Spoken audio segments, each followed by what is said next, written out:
Open meeting law requires that I notify the public that this meeting is being recorded. Therefore, please be aware that an audio and visual recording of this meeting is being made and broadcast by Boston City TV, which is a part of the City of Boston Office of Cable Communications. And the first item is request authorization for the approval of the minutes of June 15, 2017. Motion's in order? Second. All those in favor? Aye. Opposed? Ayes have it. Item number 2, request authorization to amend the terms and conditions and deadlines of the final designation status granted to Harbinger Development, LLC on the May 11, 2017 redevelopment and use of Parcel A located within the Raymond L. Flynn Marine Park. Motion's in order? So moved. Second. All those in favor? Aye. Opposed? Ayes have it. Item number 3, request authorization to execute a contract with Aetna Fire Alarm Services, Inc. for the fire alarm services contract located at 12 Channel Street and 22 Dry Dock Ave within the Raymond L. Flynn Marine Park in an amount not to exceed $91,479. Ed. Good afternoon, Mr. Chairman, members of the board, Secretary Paul Hemus. At the April board meeting, the authorization was granted to advertise an invitation for bid for fire alarm services for BPDA buildings located in the Raymond L. Flynn Marine Park. Fire alarm services include all equipment and labor needed to provide annual inspections, testing and certification, maintenance, upgrades, emergency response, and on-call services. The IFB was issued on June 9th, 2017 and advertised in the State Central Register, the Boston Herald, and numerous other trade publications. On July 6th, 2017, 3 bids were received. Based upon a review of those bids, the staff recommends that the contract be awarded to Aetna Fire Alarm Service Company, Inc., located at 13 Clover Street, Dorchester, as the lowest responsible and eligible bidder at a cost not to exceed $91,479 over the 3-year term of this agreement. All costs incurred under the contract will come from the BPDA operating budget. If there are any questions, I'm happy to answer them for the board. Okay, thank you, Ed. Are there any questions on the board? Hearing none, a motion's in order? So moved. Second. All those in favor? Aye. Opposed? Ayes have it. Item number 4, personnel. Moran? Good afternoon, Mr. Chairman, members of the board, Madam Secretary. I have a few items for your consideration. We have 4 contracts: Duncan Andrews, Omar Webb, Angela Holm, and Ryan Friana, all starting effective date July 1st and one July 17th. We have a travel for your consideration, which is in your board memo, and we have two departures. Phil Cohen, project manager from the Development Review, departed on July 7th, and Gary Utter, also project manager from Development Review, departed on July 12th. Okay. Thank you, Marianne. That's it. Any questions on the board? Hearing none, a motion's in order. So moved. Second. All those in favor? Aye. Opposed? Ayes have it. Thank you. Thank you. We need a motion to adjourn the EDIC meeting. I move we adjourn the EDIC meeting. Second. All those in favor? Aye. Opposed? Ayes have it. Meeting adjourned. I'm going to read this statement again. The open meeting law requires that I notify the public that this meeting is being recorded. Therefore, please be aware that an audio and visual recording of this meeting is being made and broadcast by Boston City TV, which is a part of the City of Boston Office of Cable Communications. And the first item is request authorization for the approval of the minutes of June 15, 2017. Motion's in order. So moved. Second. All those in favor? Aye. Opposed? Ayes have it. Item number 2, request authorization to schedule a public hearing on August 10th, 2017 at 5:30 p.m. or at a date and time to be determined by the director to consider the institutional master plan notification form for the First Amendment to the Massachusetts College of Pharmacy and Health Sciences University 2014 institutional master plan. Motion's in order. So moved. Second. All those in favor? Aye. Opposed? Ayes have it. Item number 3, Board of Appeal. Jeff, are there any changes? There were 4 withdrawals, Mr. Chairman, thank you. 3 of them are Article 80 approvals, which are before your board tonight. One was for an interpretation in South Boston, which we don't make recommendations on. Okay, thank you. Any questions from the board? Hearing none, a motion's in order. So moved. Second, all those in favor? Aye. Opposed? Ayes have it. Thank you, Jeff. Item number 4. Request authorization to enter into a contract with Northern Contracting Corporation for the construction of tenant improvements for the Boston Public Library, Chinatown branch, at the China Trade Building located at 2 Boylston Street, in an amount not to exceed $794,100. Paul? Thank you very much, Mr. Chairman, members of the board, Secretary Polimus, and Director Golden. As announced by Mayor Walsh at his State of the City address in January, the Boston Public Library will be establishing a temporary branch facility at the BRA-owned China Trade Center building. We've been working very closely with the Boston Public Library staff for the past several months, finalizing all the necessary Chapter 149 public bid documents. We've also been working very closely with the staff that will actually be working in the library itself to get their feedback on what's best for their overall design. The new space is approximately 3,540 square feet of combined library space and seating space in the lower level atrium. New flooring, lighting, bookshelves, and ceiling tiles will be included, as well as new reading room, shared computer terminals with wireless internet. There's a new children's reading room, an educational programming space dedicated for the project, visitor check-in and check-out station for the front desk, new security system, office equipment, and informational signage, as well as a new HVA system and electrical upgrades necessary for the new library.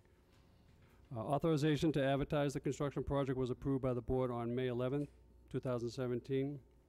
The BPDA Capital Construction Procurement Department finalized the bid documents and advertised the project with an effort to request MBE, WBE firms to participate as we usually do. General bids were received on June 29th, opened, read aloud, and recorded. And the lowest eligible and responsible bidder was Northern Contracting Corporation. Northern submitted all the required bid documents and has previously performed work satisfactorily at the China Trade Center building for me, and therefore it is recommended to execute a general construction contract with Northern Contracting for the Chinatown branch Boston Public Library project. Okay, thank you, Paul. Are there any questions from the board? Hearing none, a motion's in order. So moved. Second, all those in favor? Aye. Opposed? Ayes have it. Thank Thank you, you. Paul. Item number 5.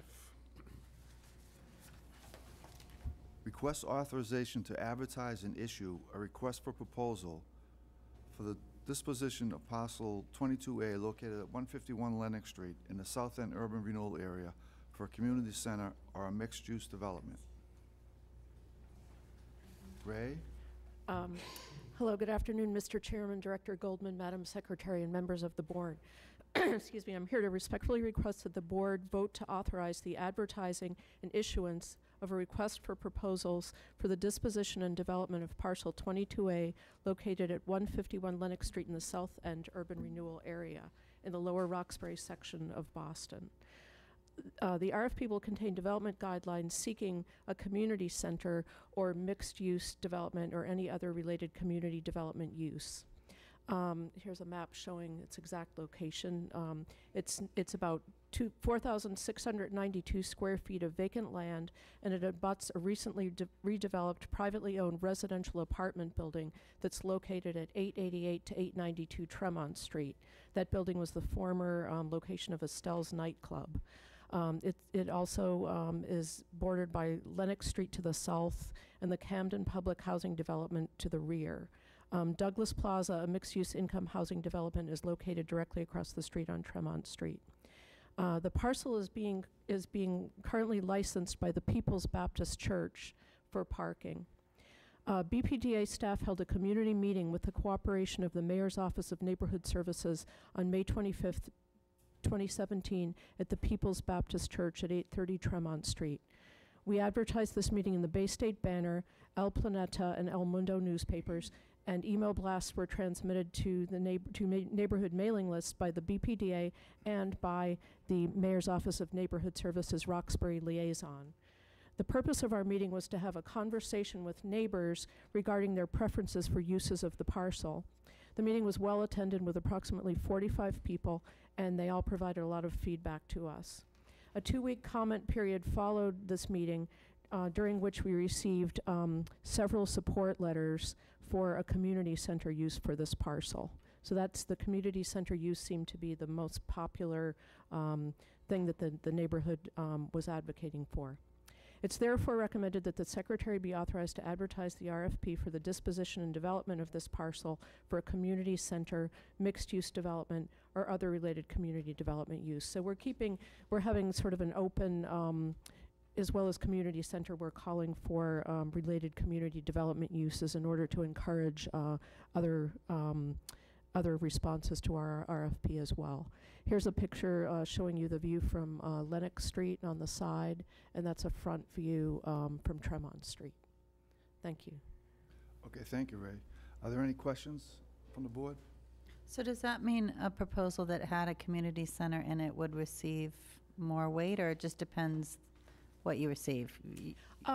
Probably we'll probably list all of those in the development guidelines. So it will be really probably, you know, when we do evaluate proposals, we're sort of evaluating them against each other. So probably, again, it's a comparative process. So the one, you know, a community center would probably, you know, be rated higher, but it will be kind of a function of what we get in for proposals.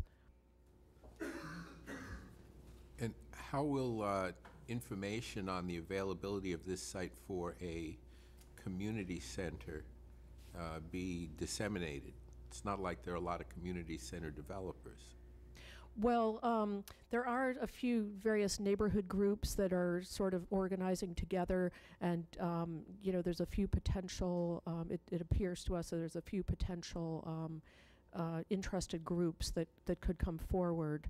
Of course, they have to, you know, get everything together in order to respond. But we would do our usual newspaper advertising, email blasts, central register, city record, and so on our website, of course.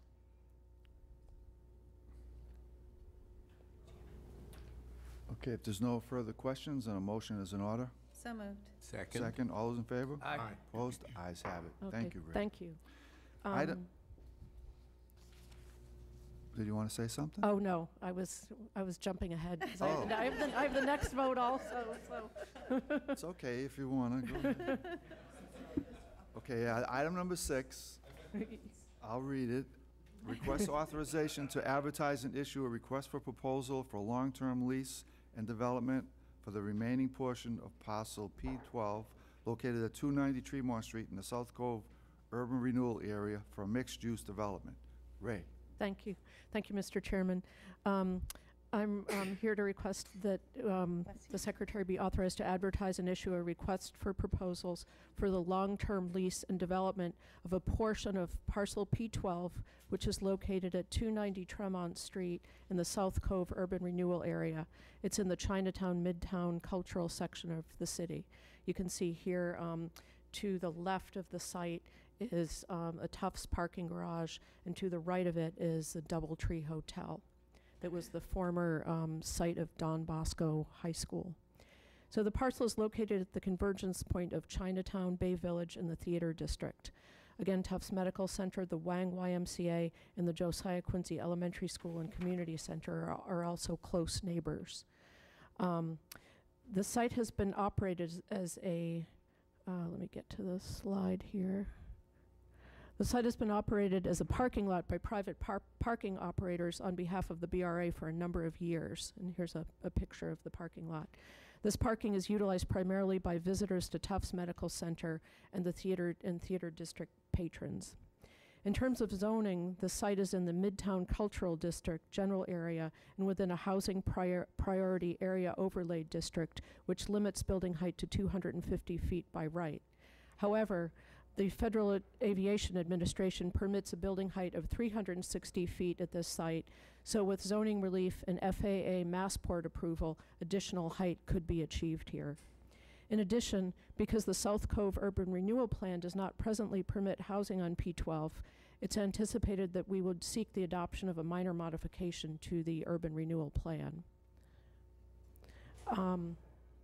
The objective for redevelopment of parcel P12 is to create a dense, mixed-use infill development on an underutilized public parcel that would prioritize affordable housing and a vibrant streetscape environment at the ground level. Development on this site must therefore be sensitive and responsive to the surrounding neighborhoods and institutional uses and should aspire to improve the existing context beyond the boundaries of this development. This is a long-awaited opportunity to create a significant number of income-restricted units in an area that has experienced market-rate development pressures. As a result, the goal is for at least half of the units to be income-restricted to address neighborhood resident displacement, which is a strong concern of both area residents and the City of Boston. In order to offer a range of housing opportunities, there is a preference for a mix of home ownership and rental units. For the rental units, the community is requesting that the developer maximize the number of units targeting households in the range of 30% to 60% of the area median income. And for the home ownership units, the preference is that these units be targeted to households in the range of 60% to 100% of area median income, with the average AMI not exceeding 80%. In addition, the community favors that the project maximize the number of family-sized units. The community has also discussed the possibility of a rental subsidy to fund an even lower area median income for some of the rental units, and has requested that the income restrictions remain in effect in perpetuity. BPDA staff is researching the viability and legality of such requests and will incorporate these measures into the development guidelines if deemed appropriate and feasible.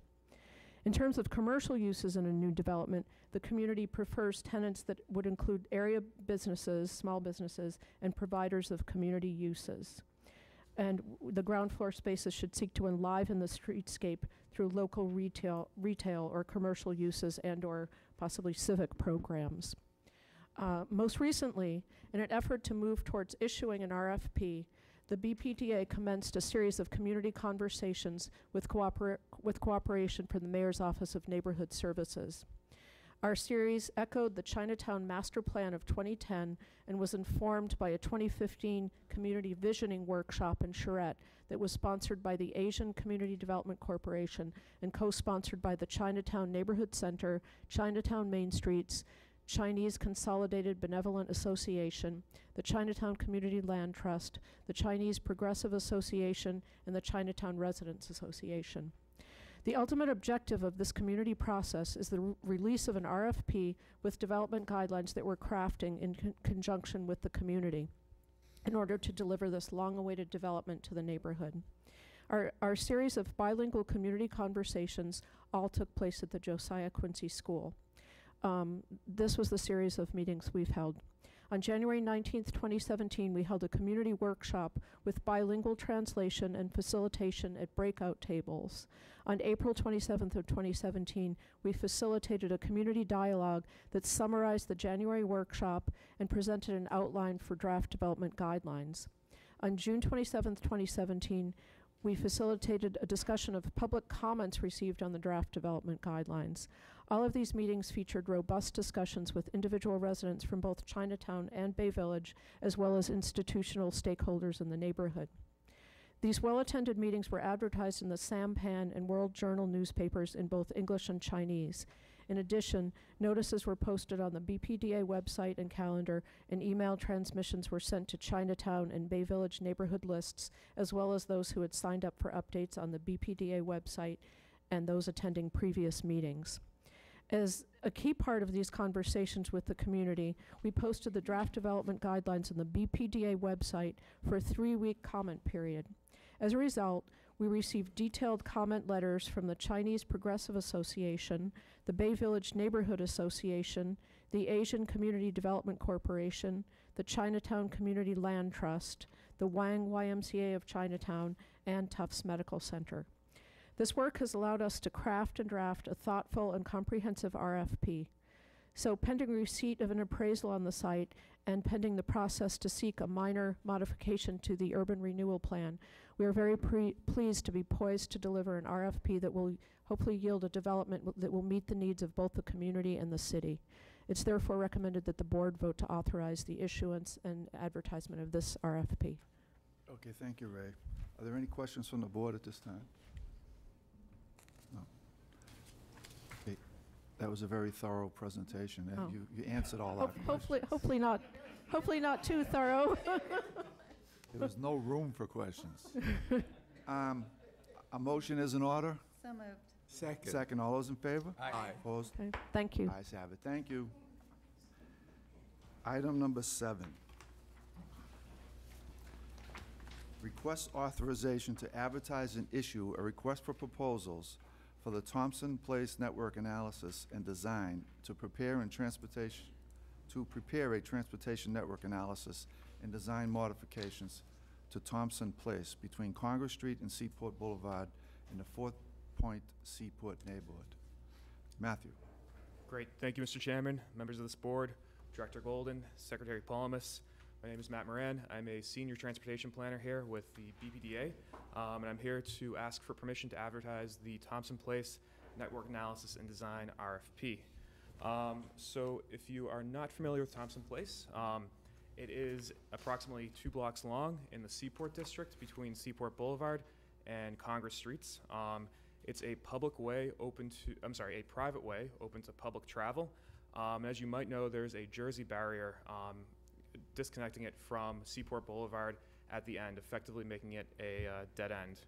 However, it's long been envisioned as a part of the broader Seaport and waterfront network, transportation network, to provide important north-south connection between the A Street corridor and the future Fanpare Boulevard just to the north. But in order for it to function correctly, we are seeking permission to issue this RFP that would look at, among other things, an analysis to confirm the validity or the continued validity of this assumption and provide key technical details for the design, such as signal timing, location of signals, road striping, and other key issues. Of course, there also has to be a community process. This would be part of the RFP as well, to get input from local neighbors and also stakeholders along the street. Funding for this is from 2 previously permitted Seaport Square projects, which are currently in construction. And I am open for any questions. Thank you. Okay, thank you, Matt. Are there any questions from the board? I have a question, Matt. Are there other areas in the Seaport that require this kind of analysis and design with using a consultant? There certainly could be in the future. We haven't identified them as of now, but specifically for this street to function correctly, we believe that it is important to have a consultant come on board just to provide that technical background and expertise for the proper signaling and road striping, and then 100% design for the street. I guess given the transportation pressures on the Seaport District, I'm just curious about our overall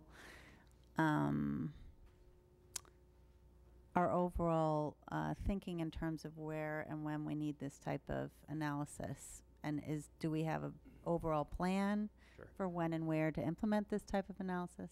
Sure, thank you for the question. So my supervisor, my boss, Jim Fitzgerald, is here. I can provide more detail. Good answer. With that introduction, Really? thank you, Chairman and members of the board, Director Golden, Secretary Paulamus. Obviously, this is a very critical issue. We've been doing a ton of analysis, both with the help of development teams, especially most recently with the Seaport Square NPC process, that we've really been looking at the bigger network. We just recently completed the South Boston Sustainable Transportation Plan just a couple of years ago, where we took a very comprehensive multimodal analysis approach to the whole neighborhood, working with MassDOT, Massport, the Convention Center.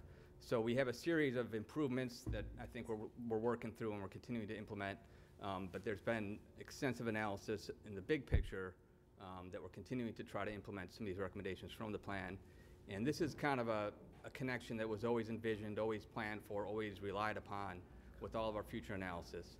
So it's one thing to project it into the future, but the reality of actually opening the street is going to really require some detailed analysis, especially at Congress and A Street. I don't know if you know that intersection very well, but Thompson and A Street come through at kind of a dogleg intersection with Congress.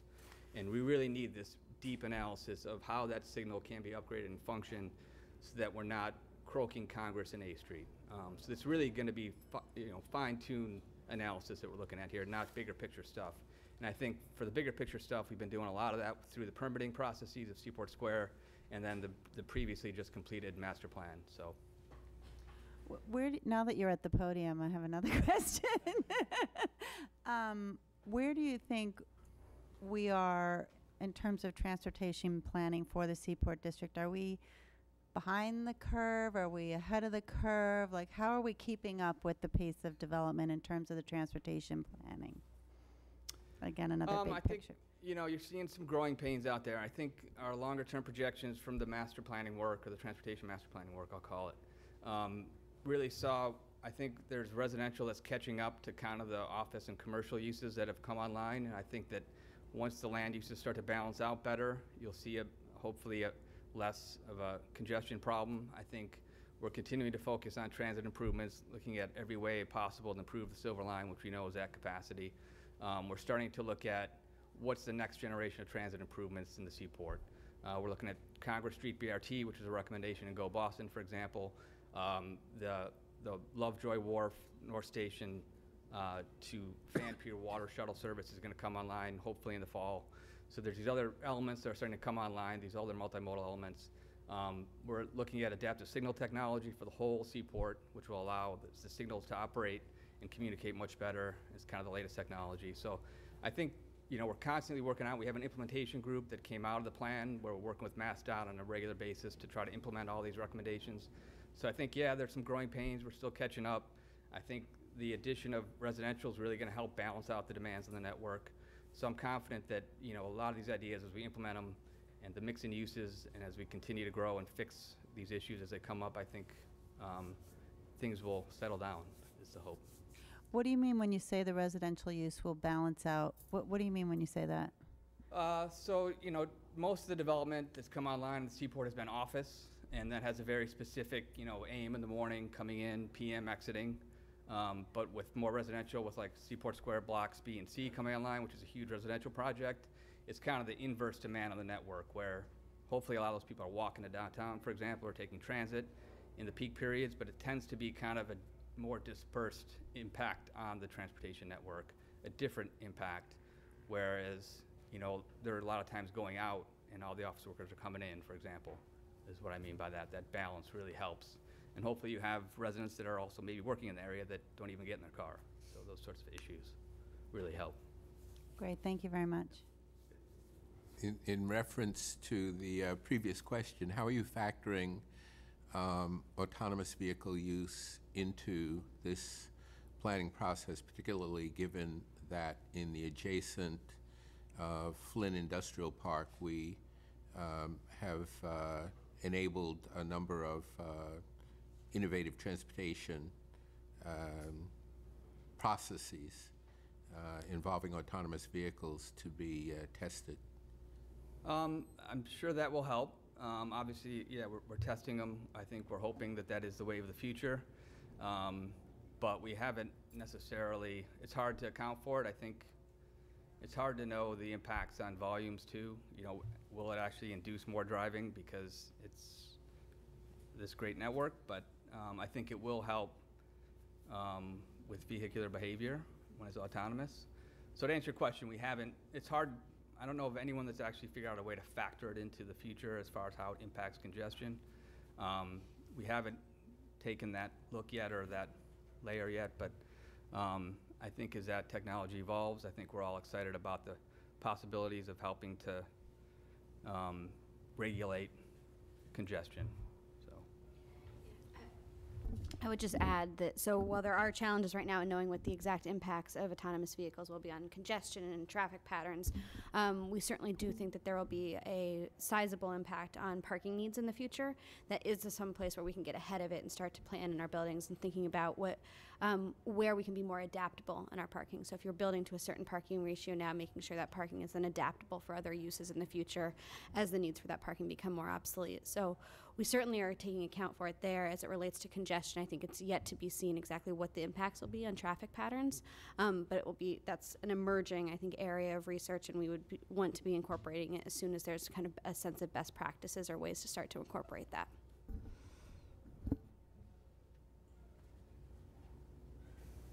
Any further questions from the board? Okay, hearing none, a motion's in order. So moved. Second, all those in favor? Aye. Opposed? The ayes have it. Thank you. Thanks, Matt. Item number 8, request authorization to extend the final designation of Molina Partners LLC as redeveloper of parcel X-28A and X-28B in the South End Urban Renewal Area, also known as Parcel 9 in the Southwest Corridor Development Plan. Dana. Thank you, Mr. Chairman, members of the board, Director Golden, and Secretary Polhemus. We're here before you this evening to request an extension to the final designation for Melnia Partners LLC. As you're aware, this project is the Melnia Hotel and Residences project, property owned by this agency and shared with MassDOT. The current redeveloper, which includes Urbanica, has been working very diligently on significant components of the project. They have successfully completed the use of a MassWorks infrastructure grant, and that scope has been completed, which is a very good milestone. They've also begun the work on the hotel component, having completed the financing for the hotel component, and are now in the finishing stages of scheduling the finance closing for the residential, as well as revisions to the site plan and design for the residential component, which are part of a necessary completion for final designation. This extension really allows for them to complete that work in an appropriate amount of time and to make sure that the finance closing for the residential is completed. I'll also note that throughout this process, the development team has been working diligently with the Roxbury Strategic Master Plan Oversight Committee in consideration around jobs related to the project overall, not only construction jobs, but permanent. And the Oversight Committee has also expressed their support for this forward momentum. Happy to answer any questions, and also a member of the development team is here if there are questions as well. Okay, thank you, Dana. Are there any questions from the board? Just one quick, so we've extended this a couple of times. Are we almost there? We were very nearly there, and I can say with a great deal of confidence, given the work that the development team has done, as well as staff within the agency, that this is the final push. Cool, thank you. Okay, Mr. Moynihan. Daniel, I see here that the wages for the permanent hotel employees is going to be set at no less than $18 per hour. How are they going to enforce that? Are they going to put that in the lease? Are they going to? Well, we don't legislate that within our lease. I should stop and say that's actually a very good question, because it has come up as part of our Oversight Committee review.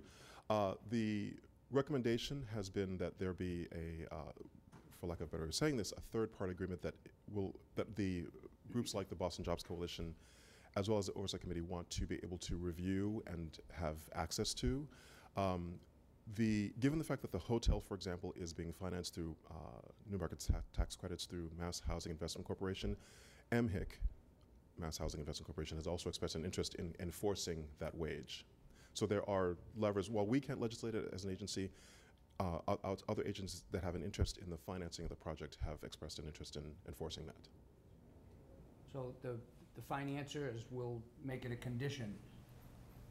That is correct. But a lot of times they don't know the flag. They don't know the flag until the project's way down. Well, my understanding is that in many instances, because of the nature of the particular funding source that's being used, in this case the tax credits, there is a requirement that there be a check on the various wages and documentation that serves as backup for that information. Correct. Okay, so. thanks. Okay, if there's no further questions, a motion's in order. So moved. Second. All those in favor? Aye. Opposed? Ayes have it. Thank you, Dana. Thank you. Item number 9, request authorization to extend the tentative designation of the East Boston Community Development Corporation for the lease and redevelopment of 148 through 172 Condor Street. Dennis. Thank you, Mr. Chairman. After an RFP process, which included, of course, a community meeting, the board awarded tentative designation status to the East Boston Community Development Corporation for the development of a 7-acre parcel at 146 Condor Street in East Boston. That was in October of 2016. The East Boston CDC intends to develop a maritime industrial center consistent with the goals of the RFP. existing port regulations in City of Boston zoning. Tentative designation was extended for 100 days in April of 2017. Since then, the project architect has continued to advance a site plan for BPDA review. Survey and civil engineering reports are in progress and being updated. Geotechnical report has been finalized with soil samples and foundation reports. And our final report on the condition of the bulkhead has been completed. It'd be very expensive to repair that, and they're now looking at options to replace or repair. Once the bulkhead is repaired, they will bring in fill. I think, as I mentioned last time, the site is a giant crater in it. That needs to be filled. It's going to be a lot of dirt that's going to be brought in to level it off. But they don't want to do that until the bulkhead's repaired, so it doesn't end up in Chelsea Creek. We're requesting an additional 90-day extension to allow East Boston CDC to continue their due diligence and to finalize their development costs, and to allow us to begin negotiations on the terms and conditions of a long-term ground lease. Okay, thank you, Dennis. Are there any questions on the board? Hearing none, a motion's in order. So moved. Second, all those in favor? Aye. Opposed? Ayes have it. Thank you, Dennis. Thank you.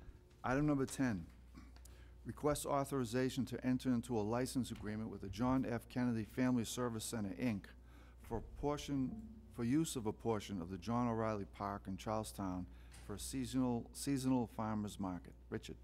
Good afternoon, Mr. Chairman, members of the board, Madam Secretary, Director Golden.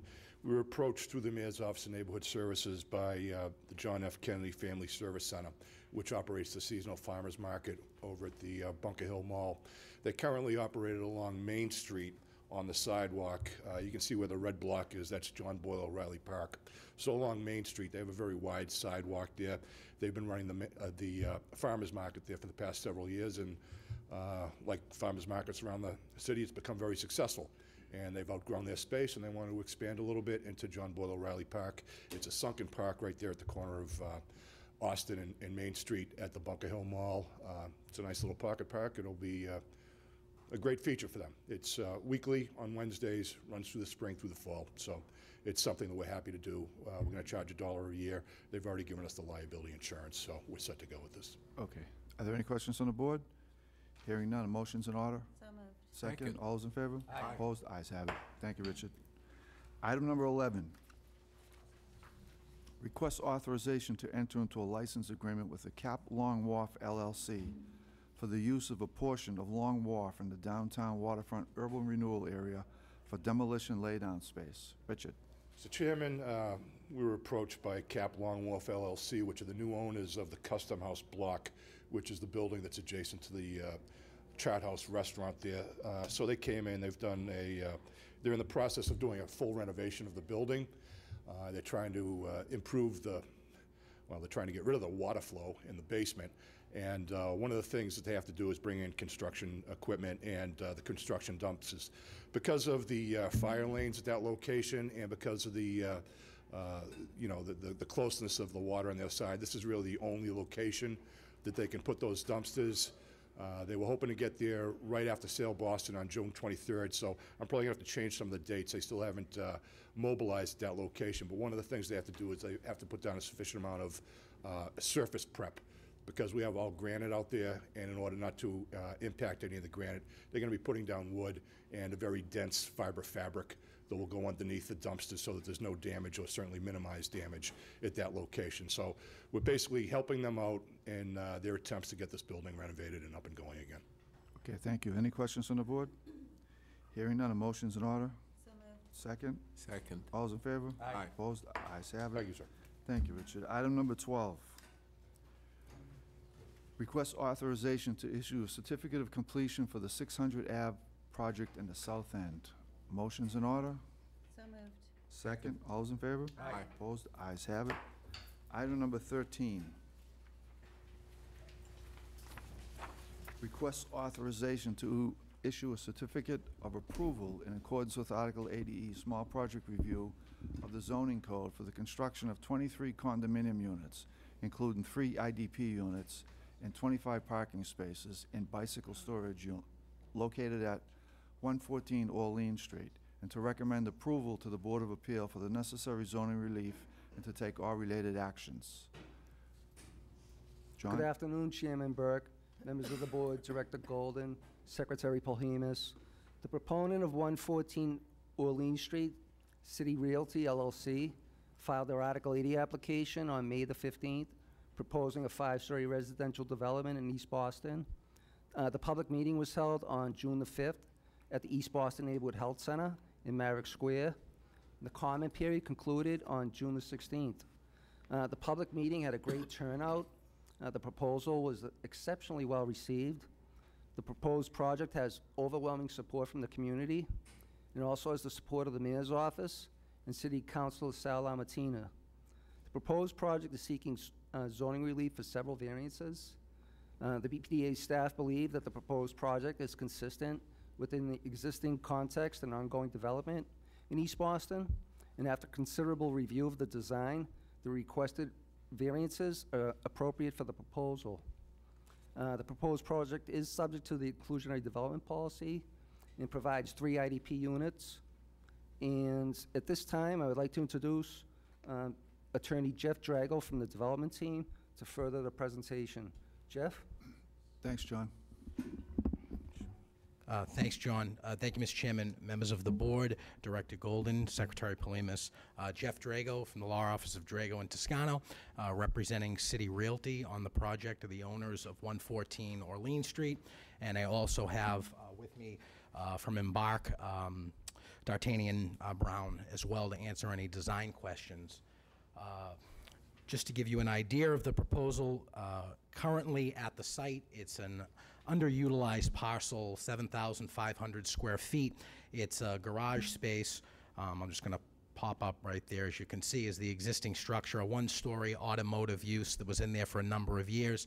It's not really conducive to the multifamily residential corridor in this particular area. So my clients are proposing a 5-story residential building with 23 condominium units, which the community really wanted to see to foster home ownership in the East Boston area, with 25 interior parking spaces. The unit is comprised of 11 one-bedroom units, 11 two-bedroom units, and 1 3-bedroom unit as well. This particular zoning district is a 3F 2000. As mentioned, the lot square footage is 7,500 square feet. Our proposed gross square footage is 29,385 square feet. At our highest point, it is a 5-story building at 57 feet, 9 inches. We worked diligently with the Gove Street Community Association as well as the abutters to bring in a number of pull-ins all the way from the 2nd floor all the way to the 4th. So as this building pulls in 13 feet and 8 feet around the corridor of the 5th floor, really the 4th floor is only at 46 feet at its highest point. So that 5th floor is really pulled back not to cause any shadowing to the surrounding area. That just gives you a site map location. One of the most attractive points of this project is its close proximity to both Airport Station as well as Maverick T Station, making it a great commuter place to live for folks in the area.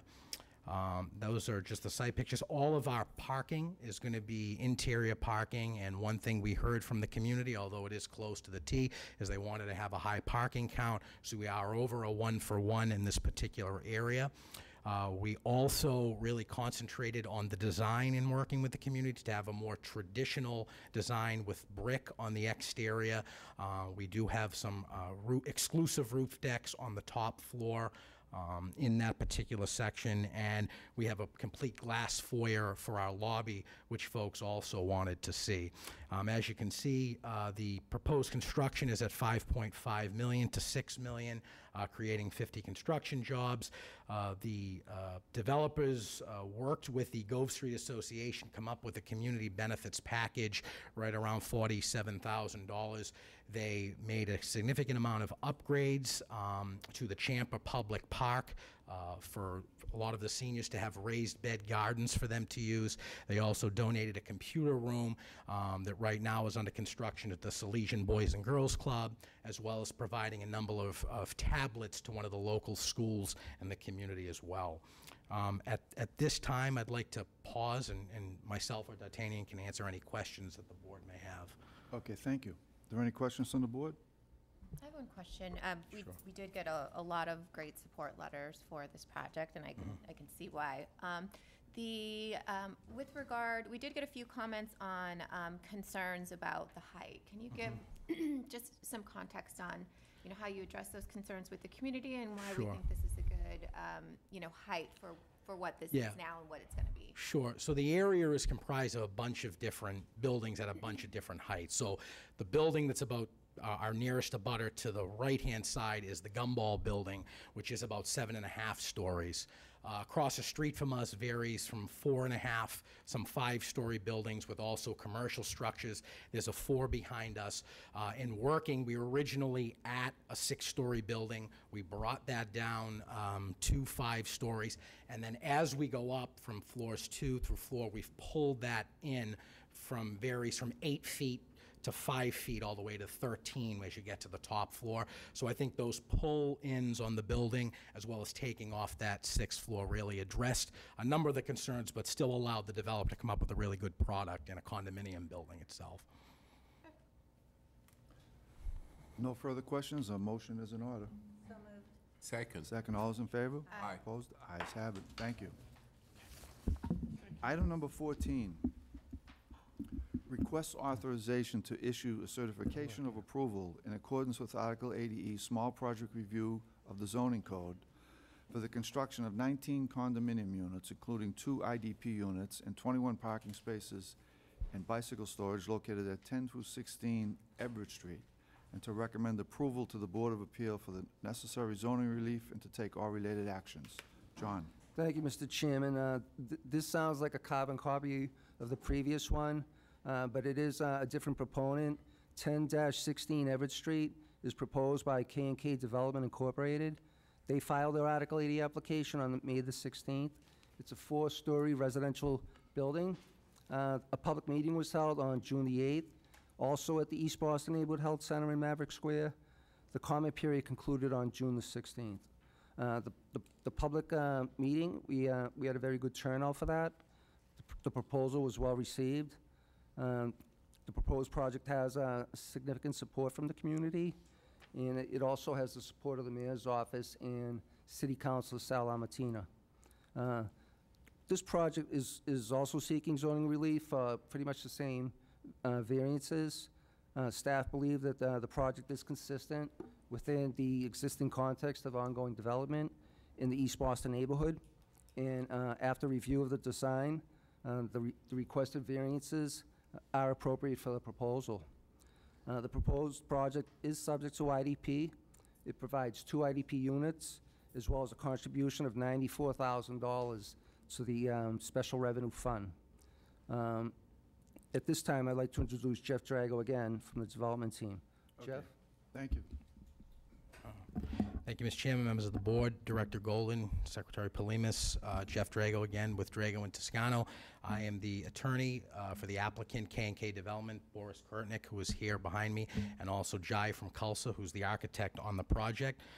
As was mentioned, this particular building proposal right now as it stands was also an automotive use industrial parcel that we heard loud and clear from the community of East Boston. They wanted to see something that was definitely more conducive to this area in the way of condo development. So again, this particular proposal is to erect a 4-story residential building with 19 units and 21 parking spaces. This particular project had over a year of community outreach and working with both the abutters and again the Gove Street Association. The Gove Street Association again really concentrated on the parking count, as parking is an issue, although we are a hop, skip, and a jump from Maverick T Station, again walking distance. 13 of the units will be 2-bedroom units, 6 will be 1-bedroom unit, and it again is a 3F 2000. This particular lot is 9,000 square feet, proposed gross square footage 20,111, and then it has a first floor garage that adds about 22,544 square feet. The building height of this particular project is now 39 feet 3 inches, so it is a 4-story building. When we had first come out to the community. We were proposing 5 stories and 21 units, so in reconfiguring this building, we were able to take off a floor, which the folks in the neighborhood did want to see. We actually match the height of the building directly adjacent to 2 buildings to the left of us. That, again, is just a site map, and that just shows you sort of the mix of development up and down that area. As you can see, there's a number of 4-story buildings right within that Everett Street, Orleans Street corridor. That's our first floor plan that includes the parking all and our lobby on the first floor. One thing we also did hear from the community is, again, the need for home ownership in this area. That's why my client had moved forward with a condominium plan. The exterior, we originally came out with a more modern approach. They asked us to bring that back to a traditional look with a lot of brick on the exterior, as you can see, with the bays in front, creating some additional open space. Just to go back to the first slide, my client committed $25,000 for community benefits to the Pierce Park Sailing Program, something that all of our elected officials and community really was trying to foster and see continue to grow. At this time, I can, again, pause for any questions from the board may have. Okay, thank you. We have some questions from the board? Jeff, by coming Yeah. down the floor, how many units did you lose? So we were at 21, we've now at 19, so. With the reduction, did we lose a unit on affordable? I'm sorry? Did we lose a unit? Yeah, I think we did. We just missed out, yeah. Square feet. So if we stayed at the 5, we would have had another additional affordable. Yeah, so we do contribute to the funds. We have 2 units and are also contributing to the fund. Any further questions from the board? Hearing none, a motion's in order? So moved. Second, all's in favor? Opposed? Ayes have it. Thank you. Thank you very much. Thank you. Thanks, Charles. Item number 15, request authorization to terminate the existing amended and restated affordable housing rental agreement and restriction in connection with the 70 Bremen Street project and to enter into an affordable housing agreement and to take all related actions. Raul. Good afternoon, Chairman Burke, Director Golden, Madam Secretary, and members of the board. The 70 Bremen Street project in East Boston is currently under construction and was originally approved by the BRA board on April 17, 2014, and again on November 17, 2016. During these iterations, the residential component did not change and were contemplated to be rentals. On June 16, 2017, the proponent submitted a second notice of project change to convert the residential units from rentals to condominiums. Your vote today would approve that change and allow the BPDA to terminate the existing affordable rental housing agreement and enter into a new affordable housing agreement for the same 5 IDP units that were designated as before. All other aspects of the project will remain the same as previously approved. I'm happy to answer any questions. Okay, thank you, Raul. Any questions from the board? I have a question. When a project moves from condo to rental, are we taking into consideration the need of rental versus condo units in the neighborhood where the project exists? And, you know, Yeah. is there data behind that? Say there's so many rental units and we need this many rental units, and I'm just curious about that. Well, what I will say for this particular neighborhood, in all the projects that I've had an active role in, there has been a strong desire to see home ownership units over rentals. That's just through being out there in the field and just conducting community processes. There is not an actual market study that we refer to when reviewing these type of changes, but from my experience and through dialogue with the city councilor and the mayor's office, they welcome the change, and as well as the local civic associations. Okay, thank you. Any further questions from the board? Hearing none, a motion's in order? So moved. Second, all's in favor? Aye. Opposed? Ayes have it. Thank you, Raul. Item number 16 in Dorchester.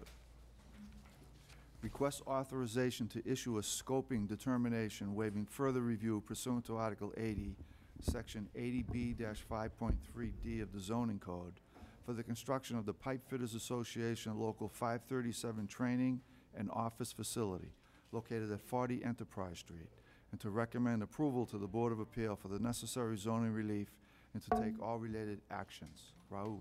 Again, good afternoon, Chairman Burke, Director Golden, Madam Secretary, members of the board. The item before you this evening is the proposed Pipe Fitters Association Local 537 Training and Office Facility project in Dorchester. The project site is located at 40 Enterprise Street and is currently occupied by 2 structures, one of which is the existing training and office facility for the pipe fitters, Local 537 union. The proposed project before you today consists of the demolition of the structures that currently occupy the site and the construction of a new 4-level, 70,000 square foot training and office facility for Pipe Fitters Association, Local 537. The proposed project will also include 2 surface parking lots that will accommodate approximately 116 vehicles. Prior to formally beginning the Article 80 review process, the proponent submitted a letter of intent on March 3rd, 2017. This led to the formation of an 8-member impact advisory group. Subsequently, on May 31st, the development team submitted a project notification form formally beginning the Article 80 large project review process and triggering a 30-day comment period, which concluded on June 30th. During that time frame, the BPDA held 2 impact advisory group meetings, 1 scoping session, and 1 general public meeting. Additionally, during this time frame, the development team also conducted additional community outreach and met with area abutters, local elected officials, area civic associations, including the McCormick Civic Association, Newmarket Business Association, and the Dorchester Historical Society, all of whom submitted letters of support for the project. In addition to this, earlier this afternoon, I received 2 letters of support. One from the Newmarket Business Association came in today, and a letter of support from City Councilor Anissa Sabi George. So I'd like to provide that for the record. In addition to that, Councilor Baker would also like to go in strong support for the proposal as well. At this time, I'd like to introduce you to Brian Kelly from the Pipe Fitters Association, Local 537, to introduce the team and further the presentation. Thank you. Thank you, Raul.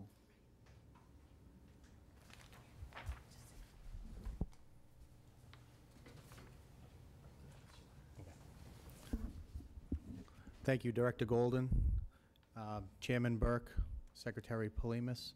My name is Brian Kelly. I'm the Business Manager, Financial Secretary, Treasurer of the Pipe Fitters Union in Boston. This project we're very excited about, and the Neighborhood Association is very excited about it also. We met with them on numerous occasions. We got an overwhelming vote of support. We've been a great partner. We've been on this existing site for over 50 years now, training the men and women who build Boston in the mechanical, construction, and piping trades to install these throughout the city. We're excited about it because the growing trend in organizations like mine across the country is to relocate these training centers outside the city limits because, quite frankly, it's cheaper. We're bucking this trend here in Boston.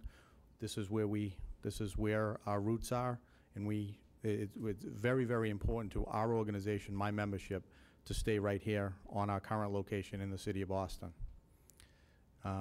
We purchased, let me see if I can figure out how to use this here. Does this have a pointer? It does. So we purchased at the beginning of the year this little property right back here. It's about 12,000 square feet. Doesn't sound like much, but it was integral to this project right here, as you'll see when we site our new building. This is a view of the building, the existing buildings right here. The Eden Street project is going right here. The project is very timely because it's going to be under construction and the completion is expected to be right around the same time. A view of the existing city, but what I'd really like to do is go to our siting. This is the siting of the new building. Now we're increasing our off-street parking, which was very important to the neighborhood, increasing by about 30 spots, and that's not including our peak time when we can do some tandem parking. I'd like to bring to your attention the changing of landscape from an industrial style building to a very a modern, timeless stone facade that we've chosen by our architectural team of Spagnola and Associates, who Al Spagnola is here himself, and Matt Formicola is the project leader on the team. If you could see through the process going along with the BPDA, we extended a community path that travels from Enterprise Street to Clapp Street, and improved the landscape all around the area to transform this place, just like the Eden Street project, from a really industrial area to a much more modern look. Some of our other community benefits include a donation to the Dorchester Historical Society, and with hopes of commemorating some of Dorchester's rich labor history. A lot of the siding improvements, increased off-street parking, trash cans, partnership with the Boston Police Department for some more security and cameras that they can link up directly to that site. Some of our proposed site materials, which we intend on using, is, if you want to take a look at this nice welded wire mesh fence, it's quite a step up from the chain link with the barbed wire that we have there currently. Some nice trash receptacles, which were also agreed to donate some to the city of Boston for Boston Street, just to continue to improve that area of town. Some of our landscape selections is some of these ornamental grasses and stone, and as displayed, some of our street trees. This is going to keep the maintenance down and eliminate the need for irrigation over the summer. The building will be the stacking of the building will be similar, just a little shorter than across the street, the Eden Street project. This doesn't do it full justice, but I think, as you can see, our professional rendering of this building is quite a change from our traditional painted cinder block and brick building. We're super excited about it, and we hope you are too. We really thank you for the opportunity to present to you tonight. Okay, thank you. Do we have any questions from the board? I don't have a question, but one of my favorite community benefits that you didn't mention, just wanted to highlight it. I really like the new facility auditorium that you're making available to the community as a gathering space and performance space, free of charge. I think that is just a really good community benefit for this area, and I just wanted to highlight it. Thank you very much. And that's actually a continued use, because we offer that. We have regular guests in on a regular basis. So that is, I think with this building, I think we're going to get a little bigger draw, but but yeah, thank you very much. Brian, great presentation. It's one of the best kept secrets, I think, amongst the building trades across this country on what we offer. I say we, when most people don't realize. So residents, minorities, women, others get accepted into apprenticeship programs within the building trades across this whole country, free of charge. We don't accept any public dollars. It's a free education. It's a true work-learn program. And when you graduate as a professional pipe fitter or plumber or electrician, you do so with no debt whatsoever. And we finance all our own programs. We finance our own buildings. And you mentioned Dorchester, rich labor history in Dorchester. I just started making some notes going out from your building.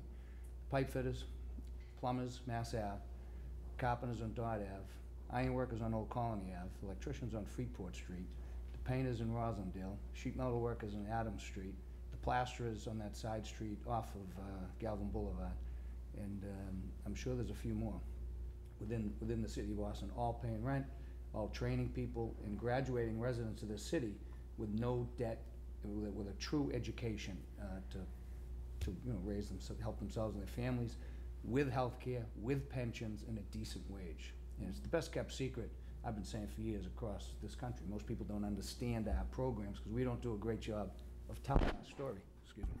So good job. Thank you. And if I just may, one of the reasons that I was so passionate about staying here. Now, we're a very fraternal and generational organization. While that growing trend is to move outside the city limits, for us, it makes sense. We're training the people who live and work in the city of Boston. One of the reasons why we're building a brand new state-of-the-art building is to cut down on downtime. So why move outside the city to save a couple of bucks when now they're going to just be wasting that time in traffic? So this is where they live, this is where they work, this is where we need to train them. Thank you very much. Any Yeah, further questions? I would just add that I hope you and your architects will submit this very handsome building for all the awards that it would be available to, because that's one way of spreading the story of what's going on within the building. And I want to thank you for your continuing commitment to the city and to the training that you've been doing. Thank you so much. Okay, if there's no further questions, a motion's in order. So moved. Second. All those in favor? Aye. Aye. Opposed? Ayes have it. Thank you. Congratulations. Thank you very much. Item number 17. Request authorization to issue certificates of completion for 2 single-family houses on parcel R-11B, one located at 344 Medford Street and one located at 7 Kelly Court. Motion's in order. So moved. Second. Second. All those in favor? Aye. Opposed? Ayes have it. Item number 18.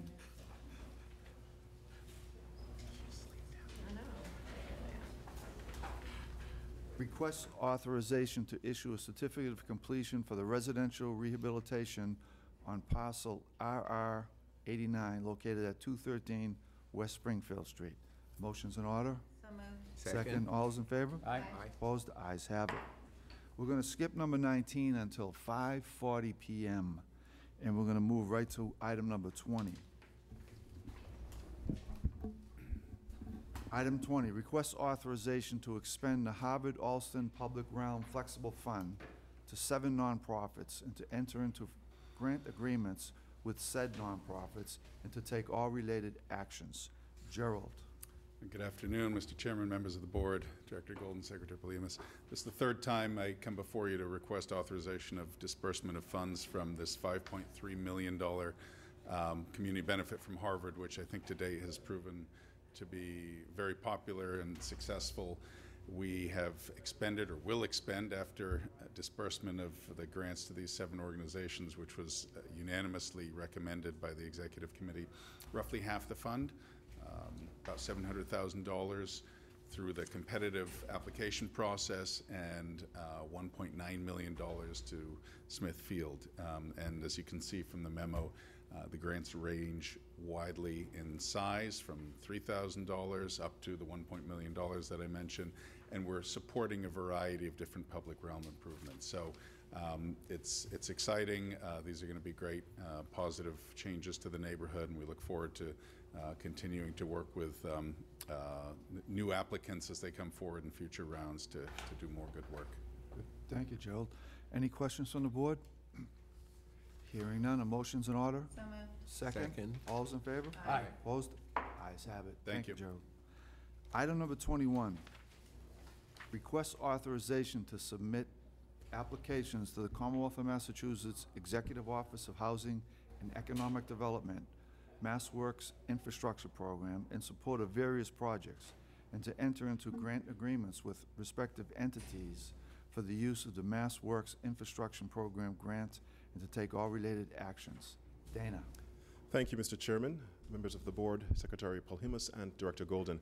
The MassWorks Infrastructure Program is managed by the Commonwealth's Office of Housing and Economic Development, and it is one which we as an agency have worked in collaboration with other city agencies like the Department of Neighborhood Development and now currently the Mayor's Office of Economic Development to support those projects that are either being proposed by for-profit or not-for-profit developers to utilize these funds for very important infrastructure funding improvements. In the past 5 fiscal years, we have utilized upwards of $35 million. Those funds come through this agency free of charge and are dispersed through 2 development projects which are deemed worthy by the Executive Office of Development as well as the City of Boston.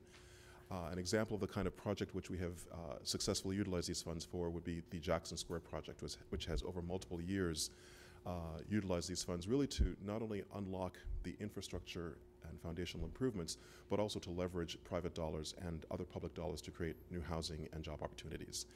We are in the process right now working with Department of Neighborhood Development, as well as the Office of Economic Development, to identify appropriate projects which would meet the state's criteria this year, particularly focusing on affordable housing creation and job creation and economic development. And with your approval, we will submit applications and enter into appropriate agreements, and I can answer any questions you might have based on that. Okay, thank you, Dana. Any questions from the board? Hearing none, a motion's in order? So moved. Second, all's in favor? Aye. Opposed? Ayes have it. Thanks you, very Dana. much. Item number 22, we need a motion to pay these bills. So moved that we pay our bills. Second, all those in favor? Aye. Opposed? Ayes have it. Item number 23, personnel. Good evening, Mr. Chairman, members of the board, Madam Secretary, Director Gold. I'm Chris Giuliani, Director of Finance. I have two items for your consideration this evening on the BRA personnel agenda. Gary Webster, appointment as project manager in the Development Review Department, and change in hours for Rita Labardi in the Compliance Department. Okay, thank you, Chris. Thank you. Motion's in order to So accept. moved. Second. All those in favor? Aye. Aye. Opposed? Ayes have it. Thanks, Chris. Thank you. Item number 24, director's update. Thank you very much, Mr. Chairman, and through you to the members of the board. 2 weeks ago, Commissioner Chris Cook of the city's Department of Parks and Recreation and I testified at the State House before the Committee on Municipalities and Regional Government in support of House Bill 3749, an act protecting sunlight and promoting economic development in the city of Boston. This legislation, which has the overwhelming support of the Boston City Council in a 10-3 vote earlier this spring, would allow the Winthrop Square proposed development to move forward while providing the city of Boston an opportunity to invest hundreds of millions of dollars into our neighborhoods, to improve our parks, and to improve our affordable public housing. We look forward to working with all parties going forward to fulfill any requests and address any outstanding concerns as this important project continues throughout its public comment and regulatory processes, principally Article 80 and the state's MEPA process. Just last night, I was informed that the House committee that Commissioner Cook and I appeared before reported the bill out. It's on to the Steering and Policy Committee, and hopefully very soon it will be before the full House and Senate for a vote. We're grateful to the legislature for this positive action that's occurring as we speak. On July 12th, Mayor Walsh and the BPDA released a draft performing arts facilities assessment that aims to understand the current and anticipated venue challenges of local performing arts and arts organizations in the city of Boston. The release of the draft yesterday kicks off a 30-day comment period, and the public is certainly encouraged to review the assessment and submit feedback on our bostonplans.org site. The BPDA commissioned this assessment in response to a strategy in the city's Boston Creates plan for the arts. Boston Creates states that the city of Boston must support the availability, affordability, and sustainability of cultural spaces and facilities for the arts and cultural organizations of all sizes in Boston. We certainly look forward to receiving public comment and witnessing this study bear fruit for the arts and the people of Boston.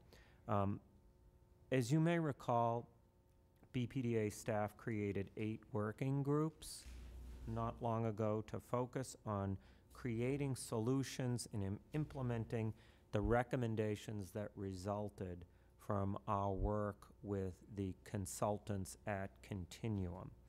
On July 19th, the co-chairs of the 8 working groups that we have created internally will host an open house to update BPDA staff on the progress of the working groups and to encourage staff who may not yet be involved with these reform efforts to play an active role going forward in the next phases of our responses to the continuum analysis of our operation and our mission.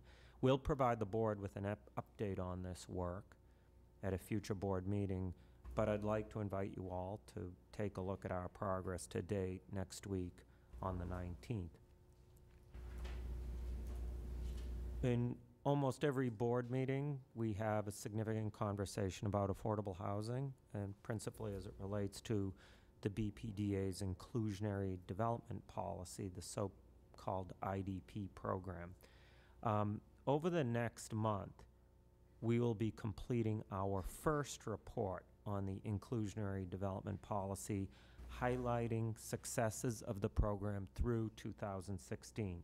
You'll hear more from our own Tim Davis, our housing policy manager, at a future board meeting in the near term, but I wanted to provide you some key highlights tonight of what you will see detailed in that document when it is complete. Since 2000, when the ID program came into being, 1,737 on-site and off-site affordable units have been created, of which 229, 13% of the total, were completed during the calendar year 2016. So a lot of that product is actually coming online right now. Through 2016, developers have made, in addition to creating units, $97 million in IDP contribution. These funds have supported the completion of over 1,070 income-restricted affordable housing units throughout the city and its neighborhoods. An additional 183 units have been permitted or are under construction right now. And finally, I think this is important when you think of our role in the creation of affordable housing as it relates to the greater whole, all the combined joint efforts of city agencies in generating the production of affordable housing. IDP funds paid by residential developers into the program now represent 30% of the city's Department of Neighborhood Development's resources dedicated to the creation of new affordable housing, while, in contrast, federal resources contribute 22%, down from 78% before the IDP program existed. We're going to say goodbye to somebody this evening. In fact, he'll be departing tomorrow. Today marks the last board meeting for our Director of Finance, Chris Giuliani. He is leaving us to accept a position as Associate Vice Chancellor of Administration and Finance with the University of Massachusetts at Boston.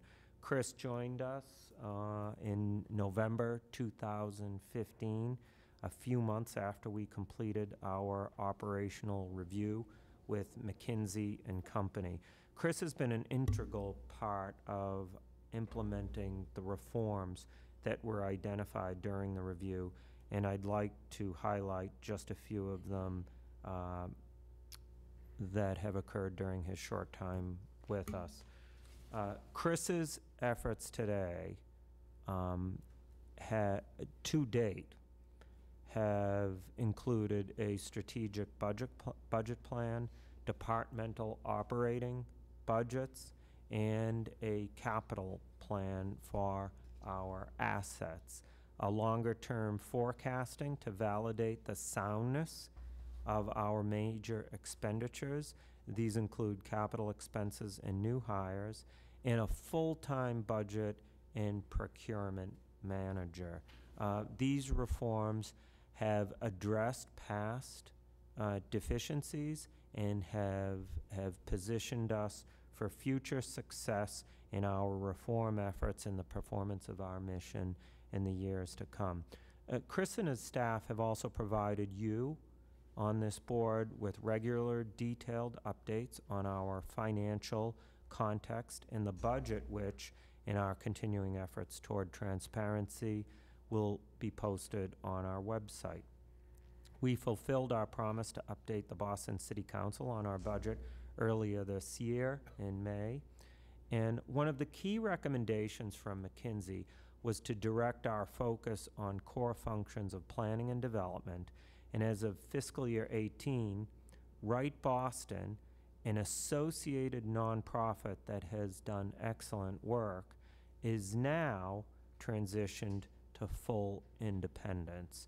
And we're grateful that this has not only allowed us to position Right Boston for success, but again, allows us to focus on our core missions that the people of Boston demand and expect us to perform well.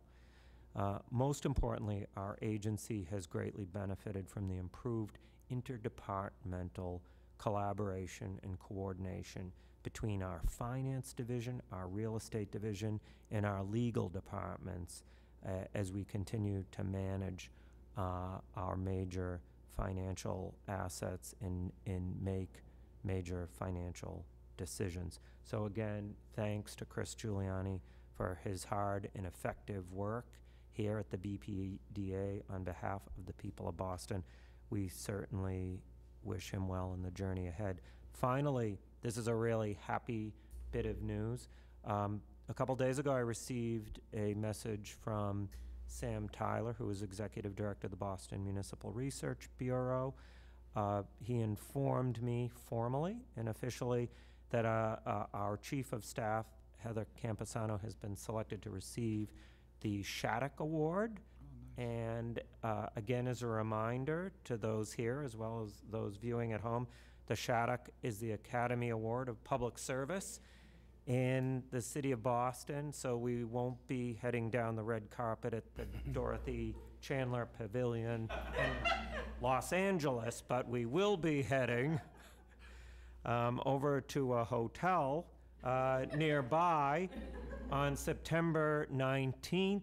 We invite you to join us to celebrate this exciting moment for all of us. We share in this experience. Everybody who works here is overjoyed with this decision by the Municipal Research Bureau and the Shattuck Selection Committee. Hooray for them for making this selection. Hooray for Heather Campesano. She's certainly worthy. Heather joined us 17 years ago as an intern. She went on upon graduation from college to secure a position as a project manager, a senior project manager, ultimately the deputy director for development review. And many of you had the opportunity to watch her ascend to the position of chief of staff with the arrival of the new mayor and new senior staff at the BRA in January or in the spring of 2014. I can't think of a person, maybe there are equals who have had as profound an impact in recent history on life in the city of Boston, but I can't think of somebody who works here now who has had as pervasive and as concrete effect on all the good things that have been created in the city of Boston by this agency. Heather Campesano has touched almost all of it over the past 17 years. She's done magnificent things for the city of Boston, magnificent things for the people of Boston. I think she's just getting going. But we look forward to celebrating with her in the fall, and we want to congratulate her.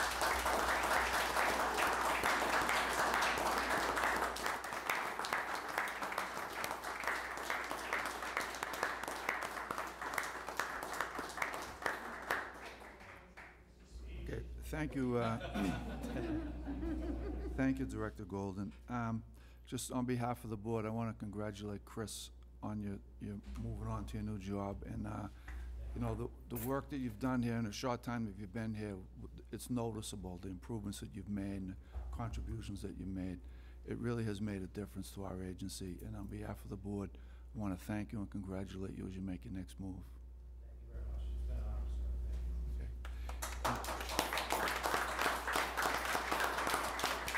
And, we're going to take a brief break for about 40 minutes. Because we publicized that the hearing would be at 5:40, and we have to adhere to that. So take a brief break, and we'll see you soon.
This is a public hearing before the Boston Redevelopment Authority, doing business as the Boston Planning and Development Agency, being held in conformance with Article 80 of the Boston Zoning Code to consider the development plan for Planned Development Area Number 85 in conjunction with the proposed 99 Summer Street project in East Boston. The project consists of approximately 125,678 square feet mixed-use building, anticipated to include a facility of public accommodations comprised of approximately 7,200 square feet of work share space, approximately 119 residential market and affordable rate residential units, and associated parking, and a below-grade parking garage for approximately 83 vehicles. This hearing was duly advertised on June 28, 2017 in the Boston Herald. In a Boston Planning and Development Agency hearing on a proposed petition by the agency, BPDA staff members will first present their case and are subject to questioning by members of the agency. Thereafter, others who wish to speak in favor of the proposed petition are afforded an opportunity to do so under the same rules of questioning. Following that, those who wish to speak in opposition may do so again under the same rules of questioning. Finally, the proponents are allowed a brief period for rebuttal if they so desire. In an effort to accommodate all who would like to speak about this proposal, each person will be given up to 2 minutes to comment. BPDA staff will indicate when 30 seconds remain. At that time, please conclude your remarks so that the hearing may continue and others may be heard. Raul will now proceed with the presentation. Good afternoon, Chairman Burke, Director Golden, Madam Secretary, members of the board. The item before you this evening is the proposed 99 Summer Street project, formerly known as Hodge Boiler Works in East Boston. The project site is currently vacant and consists of an approximately 107,000 square foot parcel along Boston Harbor, adjacent to Lepresti Park and across the street from Maverick Landing development. Before diving into the current iteration of the project, I just want to quickly touch on some brief history on the proposal. So the project was your first iteration of the project was approved on December 21st, 2004 by the BRA board. At that time, the project was known as Hodge Boiler Works. The approved project at that time included a 196,633 square foot development that included 116 residential units, 164 off-street parking spaces, a 42-slip public marina that included a water taxi facility, marina building, and a public cafe. The development at that time also included an 8-room bed and breakfast facility to serve as its facility of public accommodation. Since that time, the project ownership has changed. The Davis companies acquired the site and submitted a notice of project change to revise certain aspects of the project to reflect today's market, and a PDA development plan to advance the revised proposal.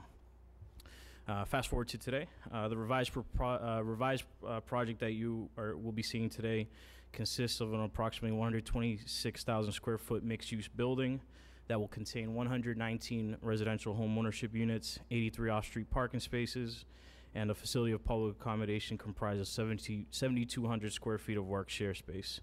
Approximately 35,750 square feet of the project site will be used as public open space and includes the construction of a 240 linear foot missing link of the East Boston Harbor Walk. 6 of the 119 residential units will be designated as inclusionary development policy units.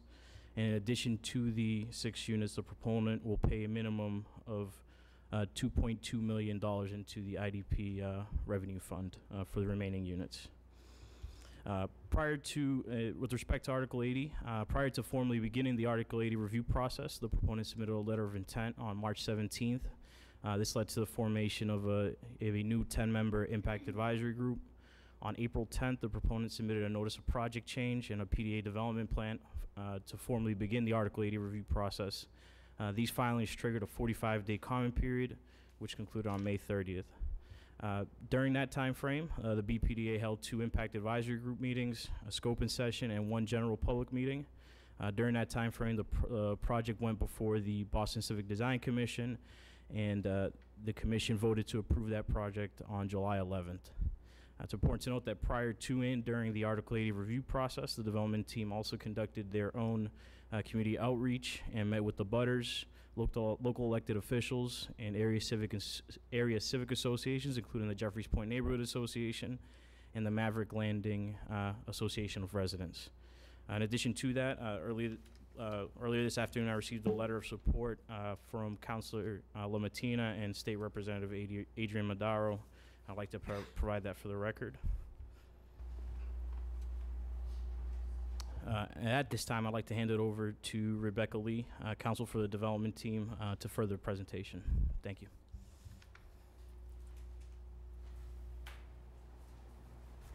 Thank you, Raul.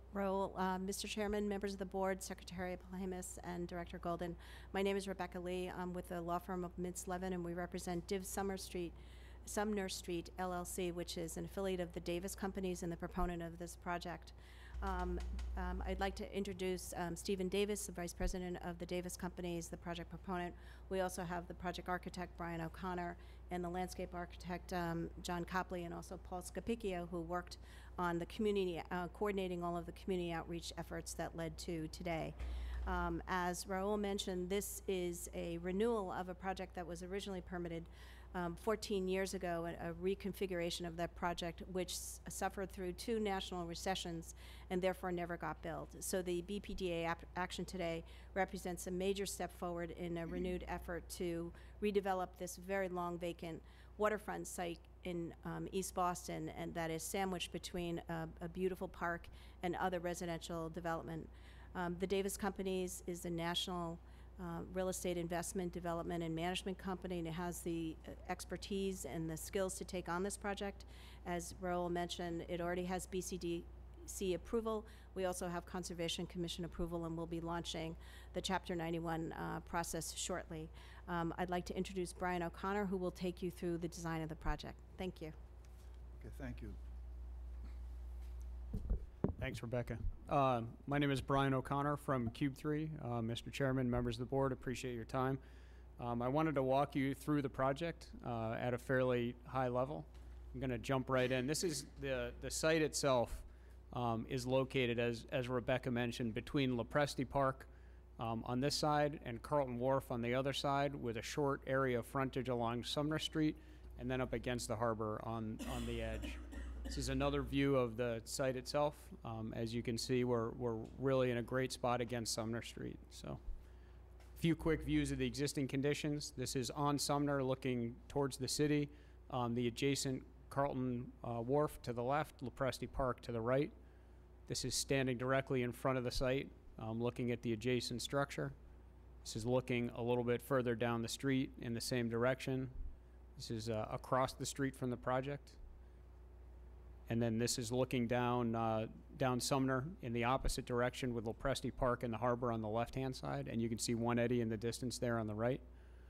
The site itself has actually been designed to create a piece of very active frontage along Sumner Street with an L-shaped building wrapping around a plaza area and a very sort of detailed integrated frontage along the Harbor Walk. What we've done is we've actually very carefully located the parking below the building in this area. You can see the edge of a line right here. So the parking is actually pushed down underneath the building here with access over on the London Street extension to the edge. There is a buffer existing along the edge of Lopresti Park. There's an existing sidewalk and a lay of trees, and our proposal along that edge is just to really reinforce that landscaped edge, create a very public access way down the London Street extension, and reinforce the Harbor Walk as you come through, in addition to providing a significant amount of glazing and a very public edge along Sumner Street. The ground floor of the building, the main entry is located right here at this corner in a lobby. Then you would walk into the building. There's a fairly significant amount of bike storage space right here, and then a few stairs and a small ramp up as you come up above the parking level. And this is our facility of public accommodation back here, fronting on the edge of the Harbor Walk and along the edge of Lopresti Park. We also have 5 residential units at this level that front on a semi-private balcony or patio area out here. And then we have a very public amenity space along the front edge. And between the amenity space and the main entry lobby, we're really creating an entire active edge along Sumner Street. Access to the parking, which is below grade, is from this location on the London Street extension. So you would come down the street and tuck immediately under the building into the parking level. This is the parking level below grade. And as you can see here, we've got additional bike storage parking down here and a primary core up into the building. Fairly straightforward. Quick section through the building. The harbor is to the right. Sumner Street is to the left. You can see the section up here. We're cutting through the amenity space at the lower level, residential floors, and then you can see the parking here tucked underneath this podium area, which has a smooth connection down to the Harbor Walk. This is a longer section, obviously through the bulk of the building with the plaza behind it. Front elevation along Sumner Street has really been designed to create a level here at the second floor that has a continuation of the datum that really exists along Sumner Street. We're proposing a very active, glassy ground floor, main entry to the building, and then a very sort of quiet but articulated upper level. This is the elevation along Lopresti Park. The main entry to the building is wrapping around this glass corner. This is our facility of public accommodation along the edge. This is the edge of Lopresti Park here, and the harbor again on the right-hand side. This is the elevation facing the Harbor Walk. You can see the edge of Carlton Wharf over here for scale. Lopresti Park is to the left. This is the piece of the building right here, the leg of that L shape that comes down towards the harbor, and then the elevated area of the plaza right here coming down and engaging the Harbor Walk. This is just a section through that where you can see the parking below, the work share facility of public accommodation space, and the residential levels above. This is a view along the London Street extension. So the main entry to the garage that I showed in the plan is right here.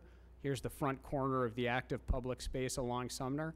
And this is really the edge of the park along that entire public walkway down the London Street extension to the Harbor Walk. Here's a section through that area so you can see the relationship again of that plaza, elevated plaza, to the parking area and the amenity space on the far right. Here you can also see that little shift in elevation that I described between the grade level glass frontage on Sumner up to the residential level. This is a quick view down Sumner Street looking east. You can see Carlton Wharf right here in the background. This is a little dark, but you can start to see some of those datum lines that we're carrying along the street edge. Main entry to the building is right in this location, glass lobby wrapping around the corner, and this is the existing public path down the edge of Lopresti Park. Here's a view from deep in Lopresti Park looking back. You can see it, just the hint of Carlton Wharf around the edge, Sumner Street on the left-hand side. This is a view from the back side of Carlton Wharf. The harbor would be immediately to your left, and you're effectively in the Harbor Walk area here. looking at how our plaza here and the edge of it intersects with the end of the building facing towards the harbor. This is a view down Sumner looking west. And again, I think the idea here is just to show the contextual relationship of the building. And then we have a series of landscape and harbor walk connection slides. We're happy to go through those. Alternatively, we're happy to stop. If you have any questions about any of those areas, we have landscape architects from Copley Wolf here, and we're happy to answer any questions you may have. Okay, thank you. Great. Well, I just want to remind you, this is a public hearing, so does that conclude your presentation? It does. Okay, Thank you. thank you. Should we proceed with the public hearing part before we have questions? Okay. Is there anyone that would like to speak in favor of this proposal? Please step right up. Please step right up, state your name, and Yes, Mr. Chairman, members of the board, Secretary Polimis, Director Golden, Gary Walker, Electrical Workers, Local 103, like to speak in strong support. Thank you. okay, thank you. Thanks for coming. Chairman, members of the board, Director Golden, Madam Secretary Minor Perez, representing the Carpenters Union, on behalf of all our members that live and work throughout the city of Boston, would like to go on record and support. Okay, thank you. Hi, my name's Alex DeFronzo. I'm a resident of Jeffreys Point in East Boston. I'm also the executive director of Piers Park Sailing Center, which is a community nonprofit that teaches kids how to sail in East Boston. We support this project. I support it personally as a resident, also as a member of the community. I have learned a lot about the process through this project and got to see community review, the civic design review, and I think that the Davis Companies has done a great job of taking everybody's feedback and integrating it into the plan. When I was a kid in East Boston, the waterfront was completely blocked off by a 6-foot-high chain link fence. And we always talked about how eventually this was going to exist. We were going to have the harbor walk. And it's really exciting to actually see it happening.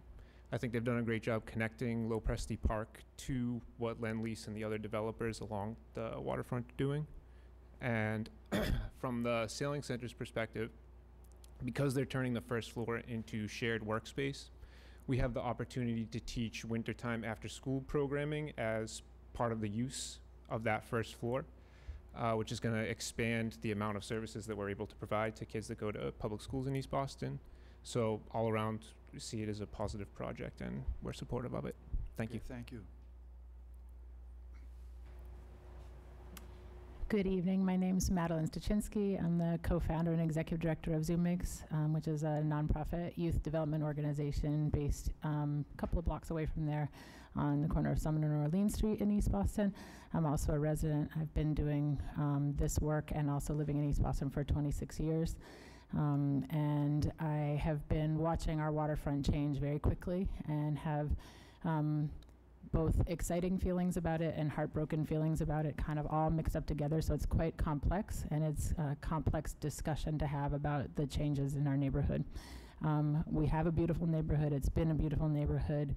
And it is, I feel it's our job to really try and build bridges between people who have lived in the neighborhood for years and people who are coming to the neighborhood as new residents, and to try and unify the community so that we have one beautiful community where everybody can live in harmony. The organization that I run is a youth development center, and we have young people. We serve about 1,000 young people a year, teaching them skills that help them someday get paid well to do something that they love, and that is the seeds of happiness as an adult. So I'm excited to have met Stephen Davis. He was very accessible and open at some of the community meetings, and grateful to Paul Scapiccio for helping to connect him with people who have been doing great work in the community. I think that they've been thoughtful about this building, and I've spoken with the landscape architect as well around ways to enliven the outside space so that the outside space, much of which is actually public space, feels public. So I'm looking forward to continuing that conversation and support the project. Thank you. Okay, thank you for coming tonight. Is there anyone else that would like to speak in favor of this proposal? Is there anyone that would like to speak in opposition? Is there anyone that would like to speak in opposition? Okay, hearing none. Are there any questions from the board? I have a question. Again, lots of really great letters supporting this project. But there was one thing that I just wanted to clarify. There were some concerns in the community about pedestrian safety around the entrance of the garage. Is that, how is that addressed or dealt with? I could speak to that. So originally the garage entrance was located on Sumner Street, right next to Lopresti Park. That's where that concern came from. Okay. Because Lopresti Park is well used. It was a concern that we as an agency had as well. Working with the development team and the architects, we were able to find a solution that we were all found acceptable, which was to move the garage entrance to London Street Extension. And that also was, again, the community members were very happy to see that change at the meeting, the last meeting that we had. So, Great, thank you. Any further questions? Yeah. In the support letter we just received from the city councilor and state representative, they bring up that they would like to see the IDP funds invested back into East Boston. Can you comment on that? Is that going to be happening, or? Yeah, so I'll defer to Tim on that point, but. Hi, Tim Davis, Housing Policy Manager. As this was a very last-minute request, it's not something that's in the board memo. However, I can say that it is our policy, both for what we do here at the BPDA, but also what Sheila Dillon does at D&D, who actually manages the fund, is that if there is a project in a neighborhood where money is being generated, that we keep the money in the neighborhood. It's, if there's a project in the pipeline, we're almost always willing to support it if it's a quality project. Thank you. I have one other question, which is about the open space that is designated as public space. How are you going to make it feel to the public like it is their space? Can someone talk about that? Well, this project is subject to Chapter 91, so there will actually be signage about the fact that it is public open space. In addition, there have been quite a number of conversations with BPDA staff within the neighborhood at the Boston Civic Design Commission, so that, can we flip back to the site plan, so that the character of the space feels public, and the only delineated space is a private deck that's for the residents of the building to the left, in the little elbow of the building. But all of the rest of the space is open. It will be signed as such. And obviously the Harbor Walk will have Harbor Walk signage that is consistent with Harbor Walk signage up and down the entire East Boston Harbor Walk. John, do you want to say anything else about that? I have one question. Could the architect just talk about some of the steps that you've taken to address the rising sea levels and the high tides it might experience over there? Yeah. Walk us through some of the just the design and the steps that the. Yeah, absolutely. So, in the same sense, if I could just also ask, how much of the garage is below mean high tide? And what happens in the event that we get a really big tide, and it appears that the garage is going to flood? Okay, so let me try to take those one at a time. Hopefully, I'll grab all the points. So Sumner Street sits at Boston City elevation 19. So that's where Sumner Street is. The first floor of residential units and facility of public accommodation also sits at 19. So I'm at this front edge right here. I'm sorry. And then there's 3 feet up into this area. So the first level of units are at 20. Is it 21, Chris? 23. So we're at 19 down here on Sumner, and then in the building you're going up to 23. So the first residential level, and the FPA is at 23. The parking level, which I delineated earlier in this sort of area right here, is actually down below that flood elevation, and the entire parking garage is fully waterproofed. So we are down below that level, but all of the residential and public spaces, including the FPA, are above the elevation 19. I don't know if that answered your question or not.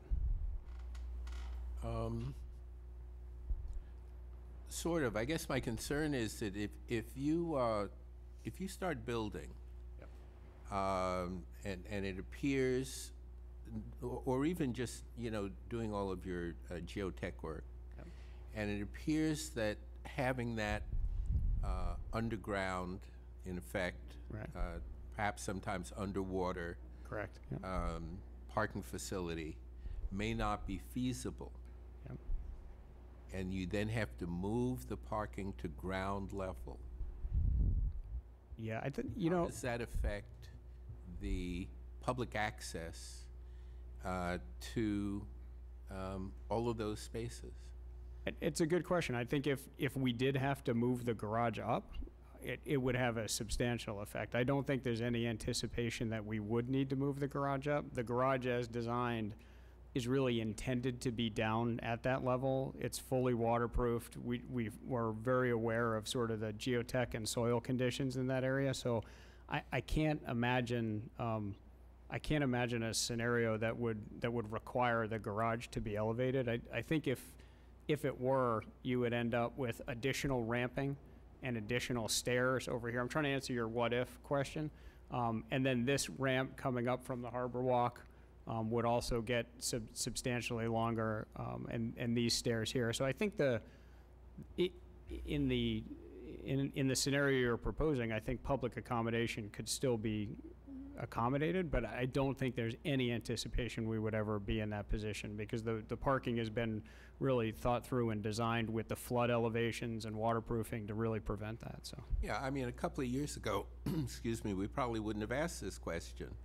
But it was only yesterday that some huge chunk of ice broke off of Antarctica, right? And the fact of the matter is that we are dealing with sea level rise. This is a vulnerable area, and resilience is going to be a concern. And I'm not so worried about the people living, in the luxury units above that level, but I am thinking about how the landscaping, in particular, can be preserved in a way that assures that this continues to be an area where people using La Presti Park won't need a boat to get to the other side. I'll leave it, Jonathan Greeley, BPDA. I'll leave the landscaping detail to somebody more articulate than myself. But one thing, just in terms of wondering, a really good question about what if this project would have to be redesigned. Were you to move parking above, that would have implications from a zoning, from a height, and probably a project perspective. So this project or any other project that had that kind of radical change would very likely have to come back before this agency for review and evaluation. So I think the focus has always been throughout the design review process, the ArcLady process, and is to really anticipate. I think you're seeing the result of that in the responses here from the design team. So I think it's a good question to ask. It's one we ask every single day here, and you'll be seeing in coming months an updated climate change checklist related to ArcLady, no different than you've seen the smart utilities, broadband, accessibility, et cetera. So we're increasingly trying to make sure we're accommodating all those different things. I do want to let John Copley talk about the characterization of the open space in the public realm, but as you likely know, and this is just worth reiterating, is that one of the really good opportunities that design like this affords it. Substantial public realm does two things. A, it's a great place for people to be. It's third spaces. We talk about that. That's an issue of tremendous media coverage this past week, even related to WS and beyond. But it also is a great flood control device, right? So so the open spaces can serve as that natural kind of deterrent and absorption. So just that's how we think about it at an agency level, and I'll let John answer from a project level. John Copley Wolf. It's a good question, and I'd like to take you back to the BCDC when our original plans, we had a grade change from the deck elevation down to the harbor walk of about 6 to 7 feet. And obviously the BCDC said that's not really a manageable height visually between the harbor walk and the public spaces up here. So we worked hard with the architects and the owners to pitch the deck and step the deck itself lower and then raise the grade of the harbor walk, so we're now at about 4-foot delta between the two. So visually, that's safer and it's better, number one. And number two is, if you remember what happened to what Lend-Lease is doing, they have a lot of living shoreline. So as you creep down on the riprap, they're allowing for pockets of landscape plant material, and what we're doing is we're extending that all the way through into here. So during those king tides, during those storm surges, it's perfectly okay in terms of the plant materials and the other hardscapes we have for that to be completely inundated, because we expect it and the plant materials will absorb it, and it will also reduce the energy of the storm itself. So That's a very helpful answer. Thank you. If I recall correctly, in the master plan for the Ray Flynn Park, aren't we recommending a 36-foot? Aren't we planning for a 36-foot level of flooding? Or am I incorrect about that? Over in the Seaport? No? Okay. I thought it was 36 inches. 36 by inches? mid-century. It's 36 inches? 36 inches. Oh, okay, great. Sorry. Learn how to swim. Just a little different. We mean in an arc in that I scenario. remember the 36. Southie High School will be underwater. I have a question, but it's in the form of a comment as well. But I think the financing would be a difficult. People aren't going to give you money to build something if it's going to be underwater in 5 years. Right? Basically, I mean, there's other checks with this, I would think. But second, I noticed 2 stories came off the building, but the same amount of units. If we were stayed at the 8, how many more units would we have had? How many more affordables would we have gotten? Defer to the architect How many on that piece.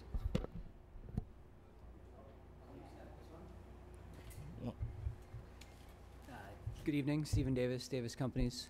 It's a good question to which I don't have a direct answer, because we want to ensure this is a financially feasible project, and as such wanted to keep it below the 70-foot high-rise code threshold. That said, I'm told by my architect it would be about 140 units, and there'd be a commensurate uptick in the affordable units as well. But it had approval, though, at 8 stories, going back to '04. Correct. The reason that we didn't look at building it that way is for similar concerns that limit the amount of 8-story buildings being built anywhere in the city.